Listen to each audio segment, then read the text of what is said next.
기도하겠습니다. 오늘 말씀의 제목은 신앙도 충실해야 된다. 신앙도 기본에 충실해야 된다라는 말씀을 갖고 함께 은혜를 나누도록 하겠습니다. 이 운동을 잘하는 사람들을 일컬어서요, 흔히 슈퍼스타라 이렇게 얘기합니다. 그만큼 운동을 할 때 남들보다 월등한 실력을 갖추고 있고요. 그 선수가 나가면 거의 대부분의 경기에 이기게 됩니다. 그래서 그 사람을 우리는 슈퍼스타라고 그렇게 불리게 됩니다. 근데 이 운동을 잘하는 사람들 보면 공통점이 있어요. 남과 다른 무언가 있다는 거죠. 그래서 그 공통점이라는 것은 기본기가 잘 갖춰져 있다는 얘기입니다. 근데 반면에 운동을 못하는 사람들은 당연히 기본기가 없는 거죠. 그리고 이렇게 기본기가 잘 가꿔진 사람들의 그 자세를 보면 우리가 그 폼이라고 하죠. 폼. 그 폼이 아름답습니다. 어설프지 않아요. 아주 아름답게 그렇게 운동을 잘합니다. 그리고 이 운동선수들을 보면은요, 그 운동을 당연히 잘하기 때문에 월등한 실력을 갖추게 됐다는 거죠. 근데 이렇게 운동을 잘하는 것은 기본기가 잘 갖추기 위해서는 그 사람들은 거저 이루어진 게 아니에요. 타고난 물론 재능도 있어야 되지만 더 중요한 것이 뭐냐면 한결같은 연습을 하고 있다는 거죠. 꾸준한 연습이 기본기를 다지고 있다는 겁니다. 한국에 나온 세계적인 발레리나 강수지에 대한 그런 그 기사를 읽은 적이 있습니다. 강수지 씨는 독일 슈투트가르트 발레단의 그런 종신단원입니다. 독일뿐만 아니라 세계적인 사랑을 받는 그런 발레리나입니다. 그녀가 그 세계적인 그 발레리나가 될 수 있었던 것은 지독한 연습벌레가 되어라. 그리고 그 역할에 빠져들어라 이렇게 얘기하고 있습니다. 지독한 연습벌레가 되어라고 얘기합니다. 그녀는 그래서 하루에 몇 시간 연습을 할 것 같습니까? 무려 18시간. 별로 놀라지도 않아서 제가 다시 얘기하면 18시간을 연습한다고 합니다. 그래서 그 한 주간에 그 토슈즈라고 해서 이제 발레리나가 신는 그 양말 있죠. 이제 그 토슈즈가 보통 한 주에 10개 이상이 달아서 없어진다고 합니다.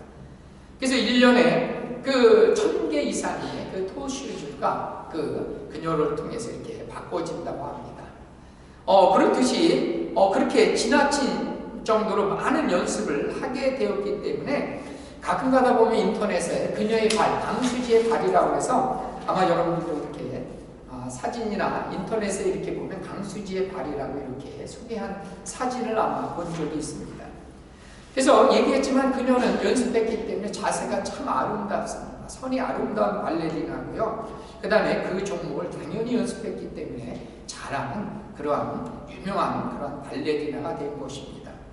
근데 이렇게 운동뿐만 아니라 음악이나 미술, 예체능에서도 기본기가 튼튼한 사람이 그 예체능을 잘하게 되어 있습니다. 공부도 마찬가지입니다. 공부도 기본이 충실한 아이가 점수가 좋게 되어 있어요. 근데 공부 못하는 학생들은 뭐 핑계를 많이 대요.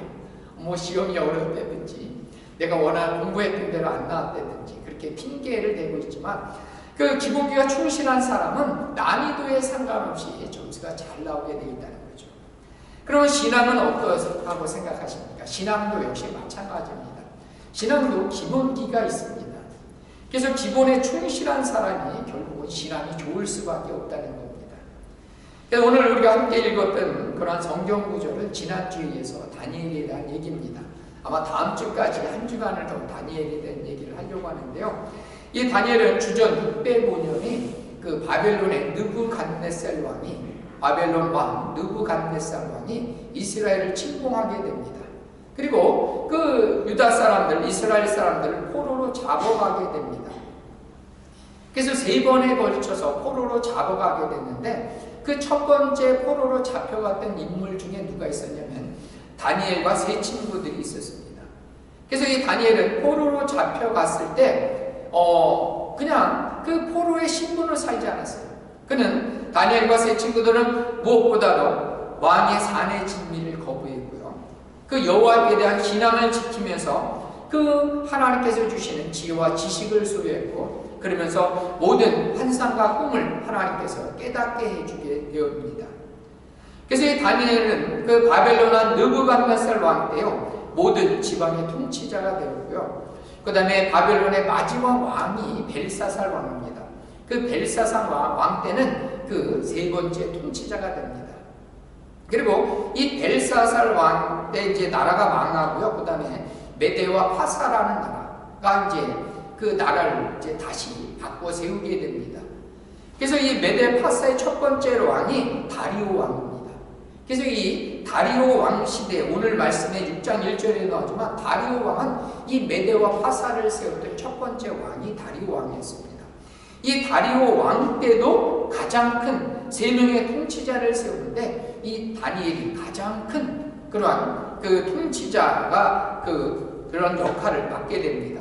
그리고 6장 28절에 보니까, 자, 6장 28절에 보니까 다리오 왕의 시대, 그 다음에 메데 파사 시대, 그러니까 이 다리오 왕 시대가 이제 지나서 이 바사라는 나라가 이제 정권을 잡습니다. 맨 처음에는 메데 파사가 연합해서 그 전체 세계적인 그 나라를 다 이렇게 제패하지만 이어서 이 바사가 이어받습니다. 메데 파사가 연합했지만 나중에 이 바사가 흡수 통일을 하게 됩니다. 그래서 이 바사라고 하는 페르시아라고 하는 그 나라의 왕이 고레스가 등장합니다. 이제 고레스 왕이 참 중요한 인물이죠. 왜냐하면 이 고레스 왕이 이스라엘 민족을, 유대 민족을 70년 만에 포로로 귀환시키는 역할을 하게 됩니다. 근데 6장 28절에 보니까 이 고레스 왕의 시대에까지 형통했던 인물이 바로 이 다니엘이었습니다. 자, 이렇듯이 이 다니엘은 포로로 잡혀온 이방 사람이었어요. 그러나 이 바벨론 시대를 거쳐서 메데 파사, 그리고 이 바사 제국에 이르기까지 그는 고위 관료로서 그는 형통함을 누릴 수 있었다는 거죠. 그럼 우리도 궁금하지 않습니까? 이방 민족의 소년이었어요. 10대 때 구반에 잡혀가서 그는 지금의 이 다니엘서 6장에서 나왔을 때는 그의 나이는 이미 80세가 넘었어요. 그는 한결같이 그의 믿음을 지키면서 고위 관리로서 형통함을 누렸다는 얘기입니다. 복된 인생을 살아갔다는 얘기입니다. 그럼 어떻게 그 인생을 그렇게 하나님이 축복할 수밖에 없었는가라고 하는 부분에 대해서 우리가 함께 네 가지만 나눠보도록 하겠는데요. 그 첫 번째 비결은 뭐냐면 여호와의 절대 신앙을 가졌다는 겁니다. 여호와의 절대 신앙을 가졌던 다니엘을 하나님이 축복할 수밖에 없다는 얘기입니다. 이 다니엘은 얘기했지만 주전 605년 10대 후반의 나이에 포로로 잡혀가게 됩니다. 근데 이 바벨론의 주요 국가 정책이 뭐였냐면 교육을 통해서 나라를 부강시키자는 겁니다. 그래서 이 쓸만한 그 외국에 있는, 즉 자기 그 점령지에 있는 이 포로들 중에서 쓸만한 사람들을 데려다가 이제 교육을 시키는 겁니다. 교육을 시켜서 왕 앞에 서기 위함이다라고 그렇게 다니엘서 1장 5절에도 그렇게 나와 있습니다. 그러니까 교육을 잘 시켜서 그 왕 앞에 쓰임받는 인물로 이제 키우는 겁니다. 근데 이 다니엘은 이제 그 영특한 원래 그 귀족 집안의 자제였기 때문에 다니엘도 이제 왕 앞에 서기 위해서 교육을 받게 됩니다. 근데 1장에 보면 우리 1장 8절에 한번 보면요, 우리가 너무나 잘 아는 말씀이 다니엘서 1장 8절에 나와 있습니다. 우리 그 앞에 있으니까 한번 찾아서 읽어보도록 하겠습니다. 이제 왕이 산의 진미와 포도주를 그 소년들에게 이제 먹으라고 하는데 이 다니엘은 1장 8절을 한번 읽어보겠습니다. 다니엘은 뜻을 정하여 왕의 음식과 그가 마시는 포도주로 자기를 더럽히지 아니하리라고 자기를 더럽히지 아니하도록 환관장에게 구하니. 다니엘은 뜻을 정했다는 거죠. 어떤 뜻을 정했어요? 왕이 주는 그 산의 진미 포도주를 먹지 않겠다는 겁니다. 그럼 왜 먹지 않겠다고 얘기하냐면 그것은 그러한 음식은 이 우상 앞에 먼저 바쳐진 음식들이었어요. 그래서 우상 제물로 인해서 자기를 더럽히지 않기로 거룩함을 지키겠다고 그렇게 그는 그의 믿음을 지킨 겁니다. 그래서 채식만 먹겠다고 그는 주장했던 것입니다. 이렇듯 다니엘은 그의 믿음에 있어서 철저하게 그의 신앙을 지켰던 인물로 볼 수 있습니다. 여러분, 오늘 우리가 함께 읽었던 다니엘서 6장에서 보면 이 다니엘은 이제 그 어떤 조서가 내리냐면요, 이 메대와 파사에서 왕 위에 다른 신들에게 절을 하면 사자굴에 던져지게 된다는 이 메대와 파사의 규례를 세우게 됩니다. 그래서 규례를 세우게 된 이유가 오늘 말씀에 나와 있어요. 이 다니엘이 워낙 충성되이, 그 다음에 그 민첩하고 모든 직무에 빈틈없이 그 행하는데 그의 유일한 약점이 있어요. 그 약점이 뭐예요? 신앙이에요. 신앙. 믿음이 좋은 게 약점이에요. 저 우리 엘리나 교회 성도님들도 제 약점이 뭐라고요? 믿음이 좋은 게. 그를 고소하려고 하면 신앙을 걸고 넘어지는 거예요. 신앙심 좋은 거, 그게 그의 약점이라는 거죠. 그래서 이 다니엘이 어떻게 했어요? 그 오늘 말씀에도 나왔지만 그는 늘 하나님 앞에 기도하는 사람이었어요. 하나님 앞에 무릎 꿇고 기도하는 사람이었는데 이 메대와 파사에 어떤 규례를 세워 30일 동안 다른 신에게 절하면, 근데 다니엘은 어땠어요? 늘 하던 대로 늘 기도했다는 거죠. 하나님 앞에. 그래서 그의 신앙의 일관성을 지켰다는 거죠. 어떤 상황 속에서도 그는 사자굴에 던져질 걸 알았어요. 그 메대와 파사의 규례는 고치지 못한다라고 했어요. 여러분들 오늘 말씀에도 분명히 나왔지만 그 고치지 못하는 규례를 따라서 8절에 나왔죠. 고치지 아니하는 그 규례가 있다는 거죠. 메대와 파사에. 그래서 이것은 왕조차도 바꿀 수 없었어요. 그럼에도 불구하고 이 다니엘은 한결같은 신앙을 유지했다는 겁니다. 우리도 우리의 삶 가운데 한결같은 믿음의 소유가 될 때 그것이 우리의 기본기가 된다는 얘기입니다. 두 번째는 이 다니엘은 얘기했지만 항상 기도에 힘쓰는 사람이었다는 겁니다. 여러분, 신앙의 기본 중에 기본은 기도인 것입니다. 우리가 신앙심이 좋다라고 하는 것은 여러 가지로 우리가 나타날 수 있어요. 여러분, 신앙심이 좋다는 것은 말씀을 잘할 수도 있고, 그 다음에 선행을 할 수도 있고, 그 교회에서 봉사할 수도 있고요. 그래서 이것은 눈에 보이는 것일 수 있어요. 그러나 우리가 눈에 보이지 않지만 우리가 신앙의 기본 중에 기본은 기도입니다. 기도. 우리가 기도를 얼마만큼 하느냐에 따라서 우리의 신앙의 기본기가 거기에 달라지는 거예요. 여러분, 다니엘은 무엇보다도 기도의 사람이었습니다. 여러분, 6장 10절에 너무나 잘 아는 기도의, 다니엘의 기도의 자세의 모습을 우리는 볼 수가 있습니다. 자, 우리 6장 10절을 읽어보겠습니다. 다니엘이 이 조서에 왕의 도장이 찍힌 것을 알고도 자기 집에 돌아가서는 윗방에 올라가 예루살렘으로 향한 창문을 열고 전에 하던 대로 하루 3번씩 무릎을 꿇고 그 기도하며 그의 하나님께 감사하였더라. 아멘.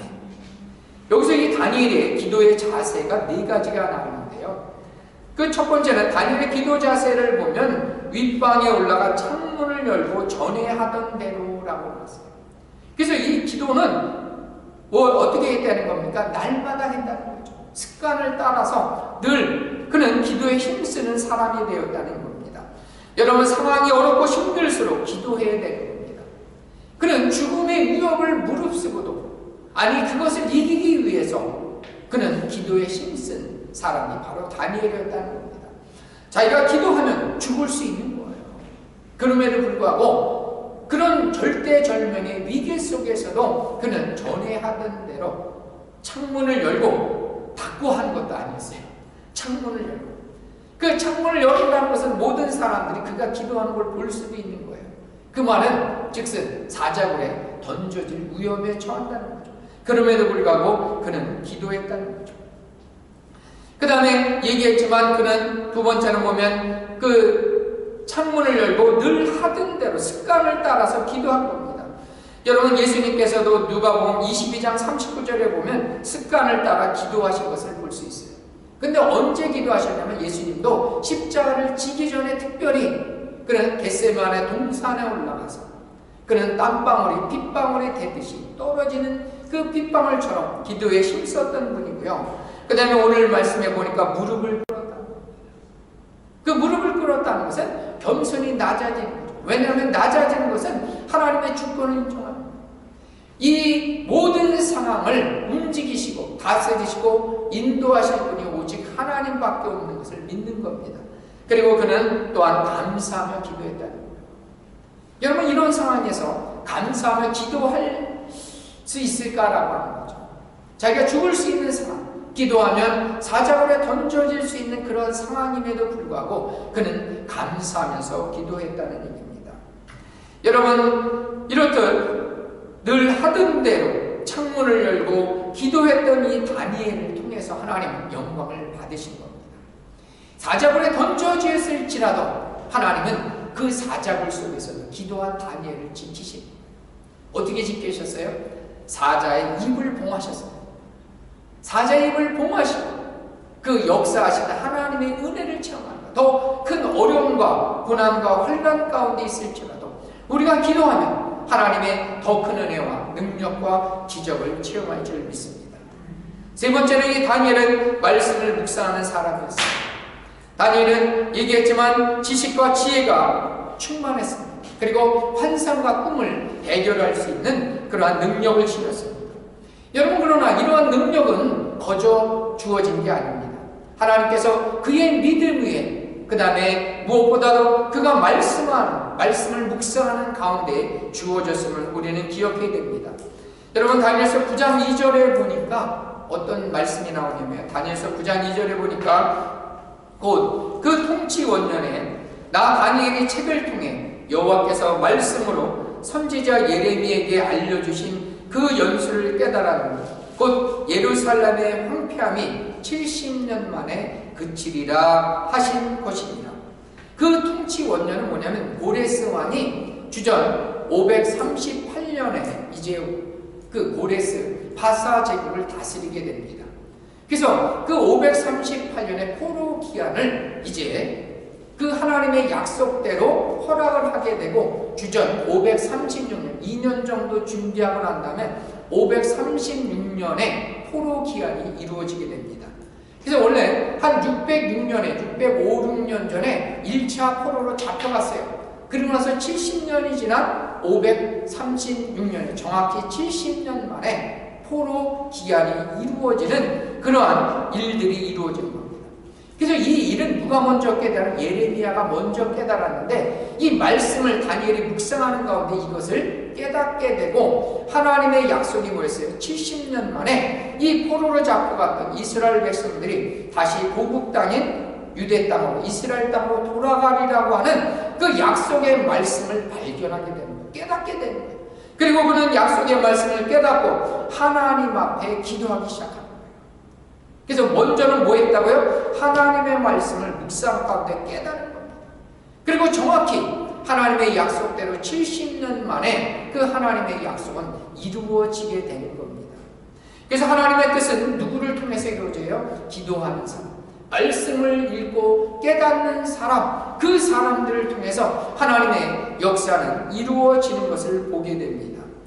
여러분, 하나님의 말씀은 베드로전서 2장 2절에도 나오지만 신령한 젖이라고 했어요. 아이들이 자라기 위해서는 젖을 잘 먹어야 돼요. 그래서 신령한 젖을 먹고 성장과 성숙하게 되고요. 그 다음에 하나님의 말씀은 성장을 뿐만 아니라 우리에게 기업을 주시는 거예요. 든든히 세우고 하나님의 기업을 얻는 것은 말씀을 통해서 우리가 세워지는 겁니다. 그래서 우리의 신앙의 가장 큰 기본은 뭐였어요? 말씀과 기도이라는 겁니다. 그 다음에 네 번째는 우리가 기억해야 될 이 기본에 충실한 사람들은 네 번째는 충성스러운 사람이라는 겁니다. 여러분 6장 4절 말씀을 보니까 뭐라고 나옵니까? 그가 충성되어 아무 그릇됨도 없고 아무 허물도 없었답니다. 여러분 다니엘의 삶의 모습을 잘 표현해주는 말이죠. 충성되어 그 다음에 아무 그릇됨이 없고 아무 허물도 없는 삶을 살았다. 여러분 이 다니엘의 이름의 뜻은 무슨 뜻이냐면 하나님이 심판하신다라는 의미를 갖고 있었어요. 엘은 우리도 엘리나교 있잖아요. 엘 하나님. 하나님이 심판하신다. 누가 보든 보지 않던 심판하시는 하나님 앞에 그런 삶을 살아갔던 인물이 다니엘이었다는 거죠. 여러분 우리도 그렇잖아요. 우리도 학생 때도 그렇지만 선생님이 보고 있을 때 공부를 하는 사람이 있어요. 그러나 기본기가 충실한 사람은 보지 않아도 그죠? 공부할 수 있다. 부모님이 보지 않아도 공부하는 사람, 그 좋은 학생이고 좋은 자녀죠. 우리가 상관이 보고 있어요. 일을 열심히 해요. 근데 상관이 자리를 비우면 우리가 애들 말하면 농땡이 치는 것처럼 땡땡이 치고 그렇게 하면 안 된다는 거죠. 누가 보든 보지 않던 자기의 그 말씀한 대로 이루는 것이 충성입니다. 여러분, 충성이란 한자 자체도 마음의 중심에 담겨져 있는 그 말을 이루는 거예요. 내게 주어진 그 말씀을 우리는 순종해서 그대로 이루는 것, 그것이 순종입니다. 하나님이 말씀하시는 것 그대로 하나님이 보든 보지 않던 그 말씀을 열심을 다해 이루는 삶, 그것이 충성된 사람이라는 거죠. 여러분, 그 사람은 언제든가 인정받게 되는 거예요. 그러나 상관이 보일 때만 그 일하는 사람은 그것은 왜 그의 속셈은 결국 드러나게 되는 거죠. 그러나 변함없이 한결같이 충성하는 사람, 그 사람은 인정받게 되는 거죠.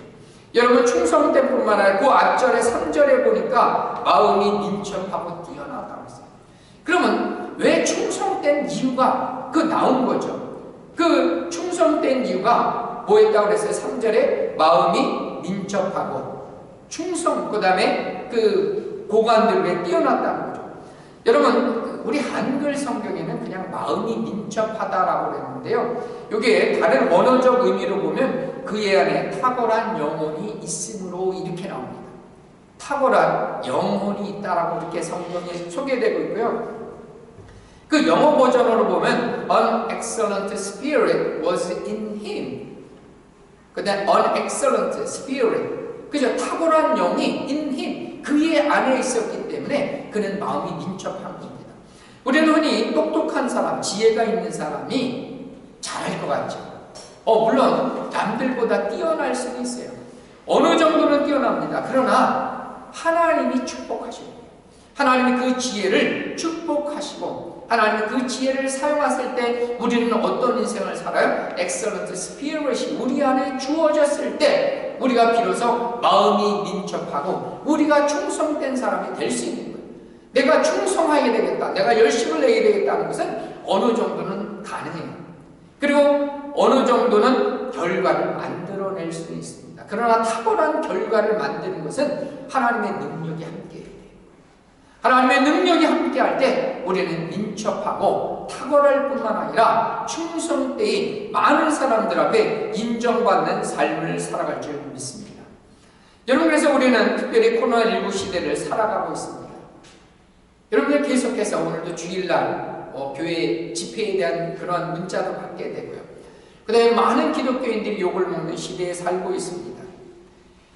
여러분, 이런 시대 가운데 우리는 다니엘처럼 선한 영향력을 미쳐서 우리 하나님의 살아계심을 그러한 우리의 삶을 통해서 보여주는 삶을 살아야 될 줄 믿습니다. 아멘. 그러면 이 다니엘이 살아갔던 삶을 우리는 그대로 살면 되는 거예요. 그래서 얘기했지만 다니엘은 이방 민족의 소녀였어요. 10대 후반의 소녀가 그 세계 최강국이었던 바벨론에서도 가장 높은 총리에 올라섰고요. 그 다음에 나라가 바뀌고 정권이 바뀌는 메데와 바사 제국의 총리까지 오르게 된 인물이었다는 거죠. 그리고 그의 영원한 영향력을 통해서 그 왕조차도 다니엘의 섬기는 그 하나님을 인정하게 되고요. 그를 통해서 고레스 왕 시대에는 결국 뭐가 됩니까? 포로기한이 이루어지게 됩니다. 그 포로기한은 하나님의 약속이 따라서 이루어졌지만 그것은 그냥 이루어진 것이 아니에요. 누군가 하나님의 살아계신 선한 영향력을 미쳤다는 겁니다. 그래서 이 가장 큰 제국의 왕조차도 그 다니엘의 섬기는 그 하나님을 인정할 수밖에 없다는 얘기입니다. 여러분, 다니엘의 기본기는 뭐였습니까? 하나님의 절대시간이었습니다. 하나님의 살아계심을 인정하는 것이었어요. 어떠한 경우에 있어서 하나님 제일 중심에 모시고 그 하나님만을 섬기는 그의 믿음을 그는 소유했다는 겁니다. 그 두 번째는 뭐였어요? 그는 기도의 사람이었어요. 죽을 줄 알고도 기도하는 거예요. 죽음 앞에서 더 크게 기도하는 거예요. 늘 기도했던 사람이었고요. 하나님의 말씀을 묵상하는 가운데 그 하나님의 말씀을 깨닫는 거예요. 그리고 더 중요한 것이 뭐였어요? 그의 삶을 통해서 그것을 드러내는 거예요. 그것이 바로 뭐예요? 마음이 민첩하고 그리고 충성되고 그 다음에 모든 사람 앞에 인정받았다는 겁니다. 그의 삶이 인정받았기 때문에 중요한 것이 뭐예요? 그가 섬기는 하나님께서 그의 삶을 통해서 영광을 받은 줄 믿습니다. 여러분, 예수님이 뭐라고 말씀하셨나요? 나를 본 자는 아버지를 보았다, 이렇게 얘기하셨어요. 우리는 하나님이 없는 시대를 살아가고 있어요. 그리고 하나님을 망령되이 일컫는 이 시대 가운데 살아가고 있다는 거죠. 하나님이 어디 있느냐라고 많은 사람들은 그렇게 질문을 던지고 있어요. 그러면 예수님처럼 나를 본 자는 아버지를 보았다라고, 그렇게 우리의 삶을 통해 나를 본 자는 뭘 보아야 돼요? 하나님의 영광을 보여줘야 돼요. 드러내야 된다는 겁니다. 그래서 우리의 삶을 통해서 하나님의 영광을 받으시고요, 우리의 삶을 통해서 하나님의 나라가 확장되어야 될 줄 믿습니다. 이제 말씀을 마치면서 나의 신앙의 기본기는 몇 점을 줄 수가 있겠습니까? 나의 신앙의 기본기 점수는 몇 점이 되느냐 말이죠. 나는 세상 가운데 어떤 사람으로 살아가고 있는가라고 하는 거죠. 세상에 선한 영향력을 주고 있는가, 아니면 세상으로부터 영향을만 받고 있어서 있는 그런 존재로 살아가고 있지는 않은가라고 하는 겁니다. 그래서 다시금 우리는 신앙의 기본기로 돌아가요. 기본으로 돌아가야 돼요. 여러분, 종교개혁을 시작하면서 다시 말씀으로 돌아가자 이렇게 외치기 시작했습니다. 다시 말씀으로 돌아가자. 우리도 마찬가지입니다. 우리의 삶에 있어서도 가장 기본은 결국 하나님의 말씀과 기도입니다. 기도와 말씀을 통해서 우리 기본기가 다져져야지, 그래야지 우리가 신앙이 성숙하고 하나님이 주시는 기업을 비로소 얻을 수 있다는 얘기입니다. 그렇게 기본기가 충실한 사람들을 통해서 하나님은 이 땅 가운데 빛과 소금으로 선한 영향력을 주게 되고요, 그리고 그의 삶을 통해서 하나님께서 영광을 받으시고 하나님의 지경이 확장될 줄 믿습니다. 그래서 이제 저와 우리 모든 엘리나 모든 성도들도 다시 한번 기본기 충실하서 하나님이 쓰시는 사람이 되시기를 축복하고요, 이 땅 가운데 하나님의 영광을 드러낼 멋진 그리스도 예수의 군사들이 다 되시기를 예수님의 이름으로 축복합니다. 아멘. 우리 같이 찬양하도록